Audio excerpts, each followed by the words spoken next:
ಯೇಸು ಕ್ರಿಸ್ತನ ನಾಮದಲ್ಲಿ ನಿಮ್ಮೆಲ್ಲರನ್ನು ವಂದಿಸುವಂತವನಾಗಿದ್ದೇನೆ. ಈ ಬೆಳಗಿನ ಜಾವದಲ್ಲಿ ವಾಕ್ಯ ಓದಿಕೊಳ್ಳೋಣ. ವಾಕ್ಯ ಓದಿಕೊಂಡು ಸ್ವಲ್ಪ ಹೊತ್ತು ಧ್ಯಾನ ಮಾಡಿಕೊಳ್ಳೋಣ. ಲೂಕನು ಬರೆದ ಸುವಾರ್ತೆ 21ನೇ ಅಧ್ಯಾಯ 34ನೇ ವಚನ. ನಿಮ್ಮ ವಿಷಯದಲ್ಲಿ ಜಾಗರೂಕರಾಗಿರಿ.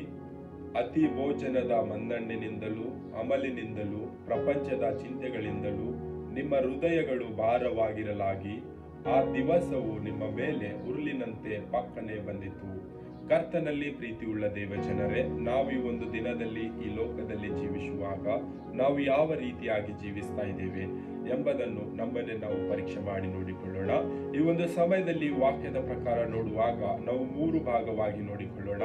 ಮೊದಲನೆಯದು ನಮ್ಮ ವಿಷಯದಲ್ಲಿ ಜಾಗರೂಕತೆಯಿಂದ ಇರಬೇಕೆಂಬುದಾಗಿ, ಎರಡನೆಯದು ಹೃದಯದ ಆಲೋಚನೆ ಎಂಬುದಾಗಿ, ಮೂರನೆಯದು ಉರುಳಿನ ಹಾಗೆ ಆ ದಿನಗಳು ಪಕ್ಕನೆ ಬರುತ್ತವೆಂಬುದಾಗಿ ನೋಡಿಕೊಳ್ಳೋಣ. ಈ ಒಂದು ಸಮಯದಲ್ಲಿ ಮೊದಲನೆಯದು ನಾವು ನೋಡಿಕೊಳ್ಳೋಣ. ಜಾಗರೂಕತೆ ಯಾವ ರೀತಿಯಾಗಿರಬೇಕೆಂಬುದಾಗಿ ಒಂದು ಉದಾಹರಣೆ ನೋಡಿಕೊಳ್ಳೋಣ. ನಮ್ಮ ದೇಶದ ಸೈನಿಕರು ಯಾವಾಗಲೂ ಅವರು ಜಾಗರೂಕತೆಯಿಂದ ಇರುವಂತವರಾಗಿದ್ದಾರೆ. ನಮ್ಮ ದೇಶದ ಸೈನಿಕರು ಯಾವಾಗಲೂ ಯುದ್ಧಕ್ಕೆ ಸಿದ್ಧರಾಗಿರುತ್ತಾರೆ. ಅವರ ಮೇಲೆ ಯಾವಾಗ ಯುದ್ಧ ಆಗುತ್ತದೋ ಗೊತ್ತಿಲ್ಲ. ಅವರು ಆದಾಗಲೂ ಕೂಡ ಅವರು ಸಿದ್ಧವಾಗಿದ್ದುಕೊಂಡು ಯುದ್ಧವನ್ನು ಜಯಿಸುವಂತವರಾಗಿದ್ದಾರೆ. ಈ ಒಂದು ಸಮಯದಲ್ಲಿ ಅವರ ಕೆಲಸ ಅವರು ತುಂಬಾ ಜಾಗರೂಕತೆಯಿಂದ ನಿಭಾಯಿಸುವಂತವರಾಗಿದ್ದಾರೆ. ಈ ಒಂದು ಸಮಯದಲ್ಲಿ ನಾವು ಯಾವ ರೀತಿಯಾಗಿ ಈ ಲೋಕದಲ್ಲಿ ಜೀವಿಸ್ತಾ ಇದ್ದೇವೆ? ಜಾಗರೂಕತೆಯಿಂದ ಜೀವಿಸ್ತಾ ಇದ್ದೇವಾ? ನಾವು ಮೂರ್ಖತನದಲ್ಲಿ ಈ ಜೀವಿತವನ್ನು ಜೀವಿಸ್ತಾ ಇದ್ದೇವಾ? ನಮ್ಮನ್ನೇ ನಾವು ನೋಡಿಕೊಳ್ಳೋಣ. ಯಾಕೆ ನಾವು ಜಾಗರೂಕತೆಯಿಂದ ಜೀವಿಸಬೇಕು ಎಂಬುದಾಗಿ ವಾಕ್ಯದಲ್ಲಿ ನೋಡಿಕೊಳ್ಳೋಣ. ಅಪೊಸ್ತಲರು ಬರೆದ ಕೃತ್ಯಗಳು 20ನೇ ಅಧ್ಯಾಯ 28ನೇ ವಚನ ನೋಡಿಕೊಳ್ಳೋಣ. ದೇವರು ಸ್ವಂತ ರಕ್ತದಿಂದ ಸಂಪಾದಿಸಿಕೊಂಡ ಸಭೆಯನ್ನು ಪರಿಪಾಲಿಸುವುದಕ್ಕಾಗಿ ಪವಿತ್ರಾತ್ಮನು ನಿಮ್ಮನ್ನೇ ಆ ಹಿಂಡಿನಲ್ಲಿ ಅಧ್ಯಕ್ಷರಾಗಿ ಇಟ್ಟಿರುವುದರಿಂದ ನಿಮ್ಮ ವಿಷಯದಲ್ಲಿಯೂ ಎಲ್ಲಾ ಹಿಂಡಿನ ವಿಷಯದಲ್ಲಿಯೂ ಎಚ್ಚರಿಕೆಯಾಗಿರಿ. ಕರ್ತನಲ್ಲಿ ಪ್ರೀತಿಯುಳ್ಳ ದೇವಜನರೇ, ನಾವು ನಮ್ಮ ವಿಷಯವಾಗಿ ಯಾಕೆ ಜಾಗರೂಕರಾಗಿರಬೇಕೆಂಬುದಾಗಿ ನೋಡಿಕೊಳ್ಳುವಾಗ, ಯೇಸು ಕ್ರಿಸ್ತನು ತನ್ನ ಸ್ವಂತ ರಕ್ತವನ್ನು ಕೊಟ್ಟು ನಮ್ಮನ್ನು ಕೊಂಡುಕೊಂಡಿದ್ದಾನೆ.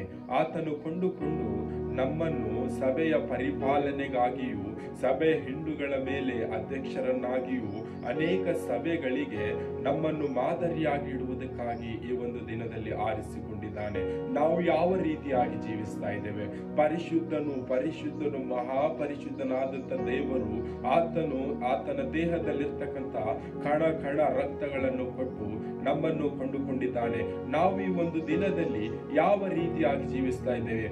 ಈ ಲೋಕದಲ್ಲಿ ನಾವು ಯಾವ ರೀತಿ ಜೀವಿಸ್ತಾ ಇದ್ದೇವೆ? ನಮ್ಮನ್ನೇ ನಾವು ಪರೀಕ್ಷೆ ಮಾಡಿ ನೋಡಿಕೊಳ್ಳೋಣ. ನಾವು ಪರಿಶುದ್ಧರಾಗಿ ಜೀವಿಸ್ತಾ ಇದ್ದೇವಾ? ನಾವು ಜಾಗರೂಕರಾಗಿ ಜೀವಿಸ್ತಾ ಇದ್ದೇವಾ ಎಂಬುದನ್ನು ನಾವು ನೋಡಿಕೊಳ್ಳೋಣ. ಈ ಒಂದು ಸಮಯದಲ್ಲಿ ನಮ್ಮ ಹೃದಯ ಯಾವ ರೀತಿಯಾಗಿ ಆಲೋಚನೆ ಮಾಡ್ತಾ ಇದೆ? ನಮ್ಮ ಹೃದಯ ಈ ಲೋಕದಲ್ಲಿ ಯಾವ ರೀತಿಯಾಗಿ ಆಲೋಚಿಸುತ್ತಾ ಇದೆ ಮತ್ತು ಆಲೋಚಿಸುತ್ತಾ ಅದು ಯೋಚನೆಗೆ ಭಾರವಾಗಿದೆ ಎಂಬುದಾಗಿ ನೋಡಿಕೊಳ್ಳೋಣ. ರೋಮಾಪುರದವರಿಗೆ ಬರೆದ ಪತ್ರಿಕೆ 13ನೇ ಅಧ್ಯಾಯ 13ನೇ ವಚನ. ದುಂದೌತಣ, ಕುಡಿಕತನಗಳಲ್ಲಿ ಆಗಲಿ, ಕಾಮ ವಿಲಾಸ, ನಿರ್ಲಜ್ಜ ಕೃತ್ಯಗಳಲ್ಲಿ ಆಗಲಿ, ಜಗಳ, ಹೊಟ್ಟೆ ಕಿಚ್ಚುಗಳಲ್ಲಿ ಆಗಲಿ ಕಾಲ ಕಳೆಯದೆ ಹಗಲು ಹೊತ್ತಿಗೆ ತಕ್ಕ ಹಾಗೆ ಮಾನಸ್ಥರಾಗಿ ನಡೆದುಕೊಳ್ಳೋಣ.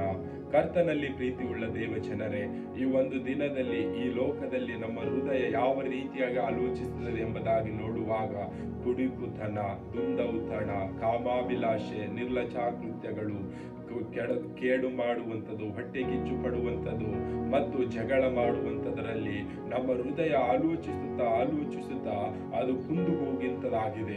ಈ ಒಂದು ಸಮಯದಲ್ಲಿ ನಮ್ಮ ಹೃದಯ ಕುಂದು ಹೋಗಿರುವಾಗ ನಾವು ಅಲರ್ಟ್ ಆಗಿರುವುದಕ್ಕಾಗುವುದಿಲ್ಲ, ನಾವು ಜಾಗರೂಕತೆಯಿಂದ ಇರುವುದಕ್ಕಾಗುವುದಿಲ್ಲ. ಈ ಸಮಯದಲ್ಲಿ ನಾವು ಜಾಗರೂಕತರಾಗಿರಬೇಕೆಂಬುದಾಗಿ ನೋಡುವಾಗ ನಮ್ಮ ಹೃದಯ ಯಾವಾಗಲೂ ಸಮಾಧಾನವಾಗಿರಬೇಕು.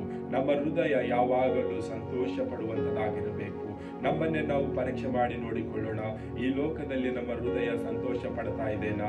ಈ ಲೋಕದ ಆಸೆಗೆ, ಈ ಲೋಕದ ಒಂದು ಬಯಕೆಗೆ ಒಳಗಾಗಿ ಚಿಂತೆ ಪಡ್ತಾ ಇದೆ ಎಂಬುದಾಗಿ ನೋಡಿಕೊಳ್ಳೋಣ. ನಮ್ಮ ಹೃದಯ ಸಮಾಧಾನವಾಗಿಯೂ ಸಂತೋಷವಾಗಿ ಇರುವಾಗ ನಾವು ಜಾಗರೂಕತೆಯಿಂದ ಇರುವಂತವರಾಗಿದ್ದೇವೆ. ಕರ್ತನಲ್ಲಿ ಪ್ರೀತಿಯುಳ್ಳ ದೇವಜನರೇ, ಈ ಒಂದು ಸಮಯದಲ್ಲಿ ಮೂರನೇ ಒಂದು ಅಂಶವನ್ನು ನೋಡಿಕೊಳ್ಳೋಣ. ಮೂರನೇ ವಿಷಯ ನೋಡಿಕೊಳ್ಳುವಾಗ, ಅದು ಆ ದಿವಸವು ಉರುಳಿನ ಹಾಗೆ ಹಾಗೆ ಪಕ್ಕನೆ ಬರುತ್ತವೆ ಎಂಬುದಾಗಿ. ಆ ದಿವಸವು ಉರುಳಿನ ಹಾಗೆ ಪಕ್ಕನೆ ಬರುತ್ತವೆ ಎಂಬುದಾಗಿ ನೋಡಿಕೊಳ್ಳುವಾಗ, ಅವು ಯಾಕೆ ಆ ದಿವಸಗಳು ನಮ್ಮ ಮೇಲೆ ಉರುಳಿನ ಹಾಗೆ ಪಕ್ಕನೆ ಬರುತ್ತವೆ? ಈ ಒಂದು ಸಮಯದಲ್ಲಿ ಅವು ಉರುಳಿನ ಹಾಗೆ ಯಾಕೆ ನಮ್ಮ ಮೇಲೆ ಬರುತ್ತವೆ ಎಂಬುದಾಗಿ ನೋಡುವಾಗ, ನಾವು ಈ ಲೋಕದಲ್ಲಿ ಈ ಲೋಕದ ಆಸೆಗೆ, ಈ ಲೋಕದ ಬಯಕೆಗೆ, ನಮ್ಮ ಶರೀರದ ಆಸೆಗೆ ನಾವು ಜೀವಿಸುವಾಗ ಆ ನಾಶನವು ನಮ್ಮ ಮೇಲೆ ಬರುವಂತದ್ದಾಗಿದೆ. ಆ ನಾಶನಗಳು ಬರುವಾಗ ನಾವು ಯಾವ ರೀತಿಯಾಗಿ ತಪ್ಪಿಸಿಕೊಳ್ಳಬೇಕೆಂಬುದಾಗಿ ಈ ವಾಕ್ಯದಲ್ಲಿ ನೋಡಿಕೊಳ್ಳೋಣ. ಮೊದಲನೇ ಥೆಸಲೋನಿಕದವರಿಗೆ ಬರೆದ ಪತ್ರಿಕೆ 5ನೇ ಅಧ್ಯಾಯ 3ನೇ ವಚನ.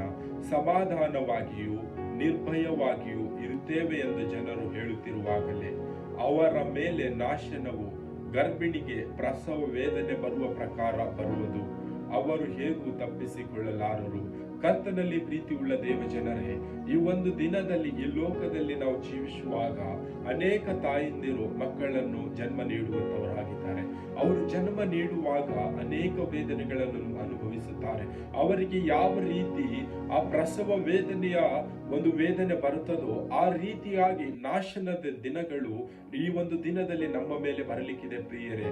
ಈ ಒಂದು ದಿನದಲ್ಲಿ ಆ ದಿನಗಳು ನಮ್ಮ ಮೇಲೆ ಬರುವಾಗ ನಾವು ಯಾವ ರೀತಿಯಾಗಿ ತಪ್ಪಿಸಿಕೊಳ್ಳಬೇಕೆಂಬುದಾಗಿ ನೋಡಿಕೊಳ್ಳೋಣ. ಜಾಗರೂಕರಾಗಿರಬೇಕು. ನಮ್ಮ ಹೃದಯದ ಆಲೋಚನೆಗಳು ಕೂಡ ಶಾಂತಿಯು, ಸಮಾಧಾನವು, ಸಂತೋಷ ಪಡುವಂತದ್ದಾಗಿರಬೇಕು. ಆವಾಗಲೇ ನಾವು ಜಾಗರೂಕರಾಗಿರುವಂತವರಾಗಿದ್ದೇವೆ. ಈ ಒಂದು ಸಮಯದಲ್ಲಿ ನಾವು ಜಾಗರೂಕರಾಗಿರುವಾಗ ನಾವು ಈ ಲೋಕದ ನಾಶನದಿಂದ ತಪ್ಪಿಸಿಕೊಳ್ಳುವುದಕ್ಕೆ ಸಾಧ್ಯವಾಗುವಂತದ್ದಾಗಿದೆ.